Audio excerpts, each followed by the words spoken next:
Think tigers are the kings of the jungle? Not quite.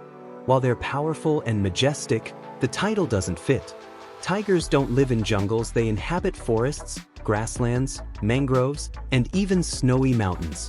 Unlike lions, tigers are solitary and don't lead groups. The king label comes more from myth and media than science. Believing it distracts from the real threats they face: habitat loss, poaching, and human conflict. Seeing tigers as invincible rulers ignores how vulnerable they really are. To protect them, we must understand them as they truly are: endangered survivors in need of space, safety, and serious conservation. The truth matters more than the myth. Here's the thing. The phrase "king of the jungle" applied to tigers is wrong on two levels: location and symbolism. Let's tackle the location first. Tigers don't live in jungles. That term is misleading. While they do inhabit dense vegetation at times, their primary habitats include tropical forests, grasslands, savannas, mangroves, and even snow-covered mountainous regions. In fact, you'll find tigers lounging in Himalayan foothills, swimming through mangrove swamps in the Sundarbans, and prowling through Russian taiga. A jungle? Not quite. Now let's look at symbolism. When people say king, they imagine dominance, command, and a regal rule over territory. While tigers are certainly apex predators, meaning they're at the top of the food chain, they don't rule ecosystems in the sense we imagine kings ruling kingdoms. They are solitary, elusive, and fiercely territorial, yes, but they don't dominate other animals in some majestic, organized fashion. That kind of thinking comes from fairy tales, not National Geographic. Oh, where did this myth start? Many attribute it to early Western colonial literature and Hollywood imagery that romanticized wild animals. Lions were often seen as regal and male-dominant because they live in prides. Tigers, equally powerful but solitary, got lumped into the jungle aesthetic thanks to popular media. But in truth, the crown doesn't fit and they've never asked for it. Habitat reality versus popular myth. If you Google, "where do tigers live?" be prepared for a surprise. The real answer doesn't align with the age-old myth. Tigers are not the rulers of steamy tropical jungles straight out of an adventure movie. They're far more diverse and adaptable than that. In fact, wild tigers are currently found across 13 countries in Asia, each with unique ecosystems that are anything but cliché jungles. Take India, for example. Home to the world's largest population of wild tigers, India alone boasts over 3,600 individuals, according to the 2022 census. That's roughly 75% of the global wild tiger population.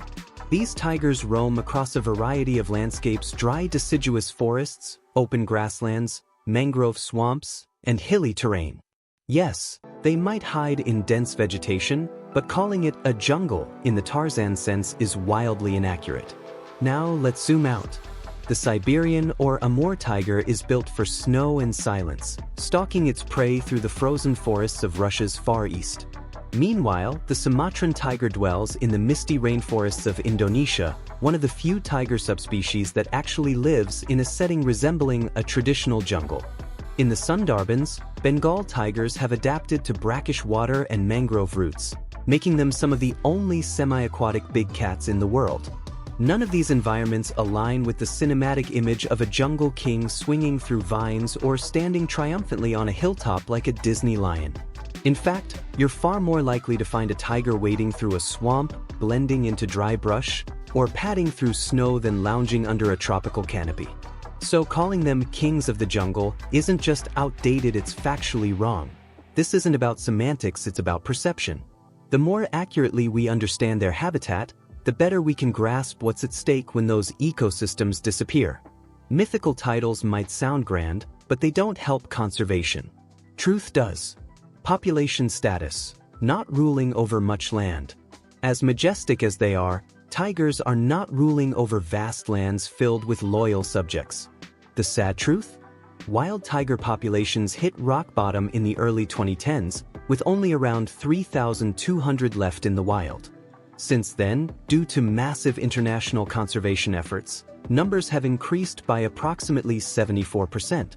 As of the most recent data from 2023 and early 2025, there are around 5,574 wild tigers globally. India leads the charge with 3,682 tigers, followed by Russia, home to about 600 or more tigers, Indonesia with around 393 Sumatran tigers, Nepal with over 350, and Thailand up to 223. Other countries like Malaysia, Bhutan, Bangladesh, and China each contribute smaller but still crucial numbers. But here's a weird twist. There are actually more tigers in captivity than in the wild. It's estimated that about 8,000 to 10,000 tigers live in captivity globally, with around 5,000 of those in the United States alone. That's right, more tigers live in American backyards, zoos, and roadside attractions than roam freely in all of Asia combined. This isn't just bizarre, it's alarming. A king should rule a kingdom, not a cage. Conservation wins and ongoing threats. Let's be fair, there's hope. A lot of hope. In India, Project Tiger launched back in 1973 and has grown from 9 protected reserves to 58 as of March 2025. This, along with strict wildlife laws, dedicated wildlife corridors, and community involvement, has played a massive role in India's tiger resurgence. Globally, the TX2 initiative, launched in 2010 by the World Wildlife Fund and partners, aimed to double the world's wild tiger population by 2022.